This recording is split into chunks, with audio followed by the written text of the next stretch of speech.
오늘 공부는 선악병명이라는 제목입니다. 선악병명이라는 뜻은 선도 밝히고 악도 이렇게 밝혀줘야 된다 하는 뜻이거든요. 제가 부처님 말씀을 원문대로 읽어볼 테니까 여러분도 합장하시고 따라서 해주시면 감사하겠습니다. 자, 원문을 해역하겠습니다. 불은 중생은 24로 위선하고 여기 심사로 위악하나 하등 위심하고 신삼 구사 의삼이라. 신삼자는 살도음이요 구사자는 양설악구 망언 기어요 의삼자는 망예치이니 여시삼사로 불순성도를 명심악행이요 시악약지하면 명심선행하니라. 관세음보살 부처님께서 이렇게 말씀을 하셨어요. 이 말씀을 풀어보도록 하겠습니다. 부처님께서 말씀하셨다. 중생은 10가지 일로서 선을 삼고 또한 10가지 일로서 악을 삼고 살아가나니 무엇을 10가지라 하는고? 자, 여러분 잘 들어주세요. 이 몸으로 3가지, 또 입으로 4가지, 또 마음 즉 뜻으로 3가지라. 그래서 몸으로 3가지라는 것은 살생과 도적질과 음탕함, 살생과 도적질과 음탕함을 몸으로 짓는 3가지 악업이라 했고요. 입으로 하는 4가지라는 것은 뭐냐면 양설과 악구와 망언과 기어요. 뜻으로 마음으로 셋이라고 하는 것은 탐심과 진해와 우치이니 이와 같은 10가지 일로 성인의 도에 순응하지 않음을 10가지 악한 행위라 하고, 이 악을 만약에 그친다면 그만한다면 그것이 바로 10가지 선행을 하는 것이다. 이렇게 풀이를 했어요. 자, 그럼 우리가 여기서 낱말을 한번 볼까요? 중생이라고 하는 것은 여러분들이 항상 중생 그냥 불쌍한 중생이다, 뭐 중생이 가엾다, 어리석어서 이렇게 참 슬프다 하고 큰 스님들 옛날에 선생들께서 정말 눈물을 줄줄 흘리시던 대목인데, 중생이라 하는 것은 이 세상에 생명을 가진 모든 것, 사람만 중생이 아니에요. 생명을 가진 모든 것, 이 지수화풍, 즉 흙과 물과 그 다음에 열기와 바람의 기운으로 이루어진 어떤 육신을 가진 모든 물건의 총칭, 또 다른 말로는 이걸 유정이다 그래. 유정. 돌아가셔서 몸뚱이가 없어지면 또 무정이다 이렇게 불러요. 아시겠죠? 네. 그 다음에 불보살의 구제의 대상이 되는 인간, 또 아직 그 어떤 경지에 오르지 못한 우리 같은 사람들을 또 중생이라고 하기도 하고, 이렇게 해서 간단하게 여러분들께서는 생명을 가진 살아있는 모든 것을 중생이라 여기시면 됩니다. 그래서 중생, 살아있는 생명은 무릇 모든 것이 불성이 있다. 구더기도 하다못해 개도 이게 부처가 될 수 있는 성질, 착한 성질을 가지고 있다. 이런 말들을 이미 태초서부터 많이 하고 있었죠. 그 다음에 선이라고 하는 건 너무 잘 아시죠? 착하고 올바르다. 이것을 선하다 이렇게 표현하는 겁니다. 그 다음에 악이라고 하는 것은 선의 반대로 생각하시면 돼요. 선의 반대. 현세나 내세에 자기가 남한테 어떤 그 좋지 못한 결과를 가져올 성질을 가진 바탕. 내가 이런 얘기를 하면 상대가 기분 나빠할 텐데, 또 어떤 때는 기분 아예 나쁘라고 얘기를 하거나 행동을 해버리는 경우도 있고, 자기의 어떤 그냥 개인적인 편견으로 상대방에게 해버리는 것.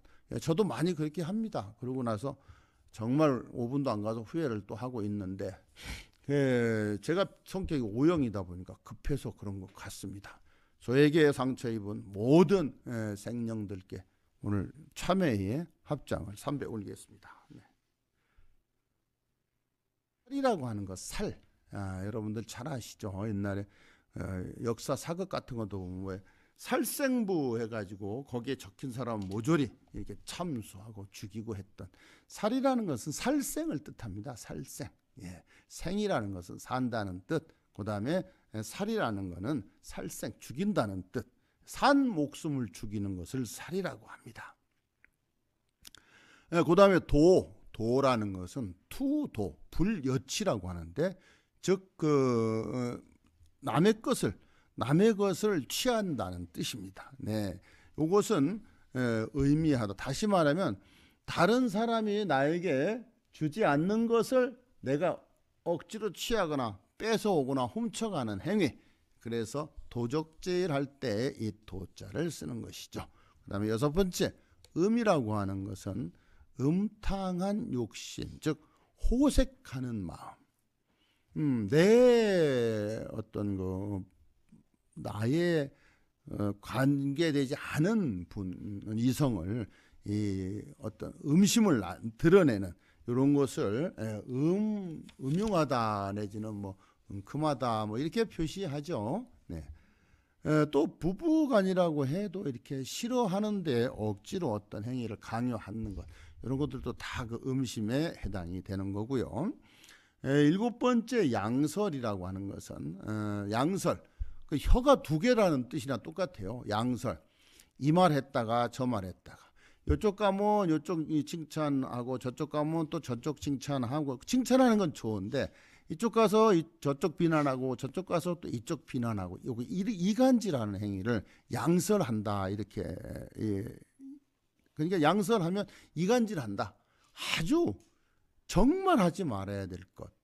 이간질 당하는 사람보다 이간질을 하는 사람이 수십 배의 고통과 괴로움을 받게 돼 있다는 것 명심하시고요. 그 다음에 악구라는 것은 남을 성을 내게 하는 악한 말이라고 이렇게 생각하면 됩니다. 내가 이 말을 좀 참았으면 나중에 그러죠. 항상 지나고 나서 그때 내가 왜 그랬나 몰라, 뭐에 씌었나 봐, 내가 미친 뭐지, 이렇게 자기를 자학하게 되는 그런 말들. 조금만 그냥 한 템포만 이렇게 한 대초만 참았으면 되는데 하고 나중에 후회될 만한 일을 하는 것을 악구라 해서 악구 중재 금일 참회 천수경에 나오죠. 네. 그 다음에 망언입니다. 망언이라는 것은 망령되이 하는 말, 즉 진실하지 못한 말. 은근히 이제 그런 경우가 참 많아요. 제가 볼 때 제일 많은 것 같아요. 어디 가서 남의 얘기를 좀 좋게 하는 것 같이 하다가, 그런데 이 사람은 이런 거는 좀 나쁜 것 같아. 자기 얘기를 좀 어떤 때 나쁘게 하더라. 또 괜히 동정심을 유발하려고 자기 좀 안 좋은 얘기나 아픈 얘기 이런 거를 가는 데마다 하고 이러더라, 이런 말들을 하는 사람들이 있어요. 세상은요, 나만 잘하면 돼요. 남이 하는 거를, 자, 그 사람은 예를 들어서 나이가 50이 먹었으면 50년 동안 굳어 있는 거예요, 그게. 근데 내가 뒤에서 그 사람 말 한마디로 그 사람을 고칠 수 있다고, 아마 고칠 수 있어서 그렇게 하는 건지는 몰라도 고칠 수 있다는 생각으로 절대 남의 얘기를 이렇게 옮긴다는 것은 스스로 자기 자신이 나는 이런 사람밖에 안 돼 하고 광고하는 결과밖에 안 나옵니다. 그러니까 엄청난 손해예요. 듣는 사람은 그 당시에는 재밌어서 맞장구를 쳐줄지 몰라도 지나고 나서 그 자리를 뜨고 나서는 저 사람 남의 얘기하고 다니는구나, 나가서 또 내 얘기도 할지 몰라, 이렇게 경계 대상이 돼버려요. 너무나 손해보는 말이니까 우리 오늘부터 남의 말을 좋게 합시다. 이건 제가 한 30년 전서부터 쓰던 말입니다. 저도 많이 합니다. 하지만 고쳐나가자고요. 참여하자고요. 했던 거 오늘 싹 털어버리자고요. 백지로 돌리자고요. 그래서 남의 말을 좋게 합시다. 요거 10번째는 기어라고 하는 거죠. 기어라는 뜻은 좀 뭐랄까, 쉽게 말하면 도리에 어긋났다. 그래서 이 말을 잘하는 것 같지만 사실은 교묘하게 꾸며서 하는 것을 기어중재, 중재로 표현했어요. 중죄, 죄인도 중죄인 있죠. 기어중재 금일참회하는 대목은 바로 그겁니다. 말을 잘하는 것 같은데 어떻게 들으면 묘하게 이렇게 꾸며내는 말이 있어요. 흔합니다. 이것도 여러분들도 잘 이해가 가실 거예요. 그러니까 기어중재. 요 기어라는 것은 말을 이렇게 뭔가 포장하듯이 잘 꾸며져 있는데 포장지는 아주 멋들어진데 속 내용물이 형편없는 선물 이런 것을 기어에 이렇게 비교할 수가 있습니다. 그 다음에 이제 10번째는 탐이라고 하는 거, 탐심, 즉 삼독 중에 하나고 근본, 본내의 하나죠. 자기의 뜻에 잘 맞는 사물에 대해서 마음으로 애착해야 하는 정신작용, 즉 탐욕, 탐심, 탐착, 탐해 이렇게 표시를 합니다. 그 다음에 12번에 가서는 진해라는 건 왜 우리가 화를 낼 때 임금님께서 진노하셨다 이렇게 표현하죠. 딱 그겁니다. 예, 아주 그 진이라는 것은 아주 크게 화를 내는 그런 것을 그것을 보고 애라고도 표현합니다. 진애, 예, 그것은 크게 화를 내는 거. 이것도 참의 대상이 되고. 그다음에 치라고 그러죠. 치라는 거는 근본 본내 이것도 하나인데 삼독 중에 하나이고 무명의 어떤 그 현상과 도리에 대해서 마음이 어둡다. 그래서 치암중재라고 그래요. 치암. 암실. 예. 우리가 이렇게 화나다가도 불을 밤에 탁 끄면 완전히 캄캄해지죠. 그거와 같은 현상이라고 생각하시면 됩니다. 요거는 어둡다는 뜻으로 설명하면 되겠고요. 14번째는 성도, 즉 부처님의 교법, 즉 성자가 밝힌 어떤 구세 도중에 도를 가리켜서 성도했다 하셨다. 본내의 더러움이 전부 다 깨끗하게 씻어졌다 이렇게 표현하게 됩니다.